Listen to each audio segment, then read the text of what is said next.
এখন ইন্তেকাল হয়েছে। আল্লাহ তাআলা ওনাকে জান্নাতুল ফেরদৌস নসিব দান করেন এবং উনি যেই কাজগুলো সমাধানের জন্য যে প্রসপেক্ট করে দিয়েছেন, আমার খুবই মনের ইচ্ছা বা জনগণের ইচ্ছা ওই কাজগুলো যেন বর্তমান অ্যাডভাইজারগণ সমাপ্তি করে রেখে যান।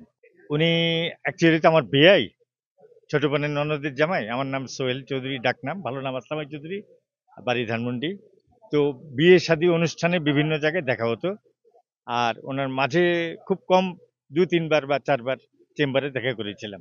খুবই নিরীহ এবং নীরব ভাষায় উনি কথোপকথন করত এবং এই জামানে বা এই ইয়ারের উনি খুবই একজন জেন্টেল অফ দি, মানে একজন লয়ার ছিলেন। আমি ওনার জান্নাতুল ফেরদৌস নসিব আল্লাহর কাছে কামনা করছি। হ্যাঁ, ৮৩ বছর বয়সটা যেখানে ৬০ যদি হয় বা ৮৩ হয় বা ১০৫ হয়, যদি আল্লাহ তাআলা তাকে সক্ষম রাখা অবস্থায় যে সুন্দর একটা কর্ম সম্পাদন করার যে শক্তি দিয়েছিলেন, এটা খুব দুষ্কর ব্যাপার এই যুগে। তো তিনি সেটা পেয়েছিলেন।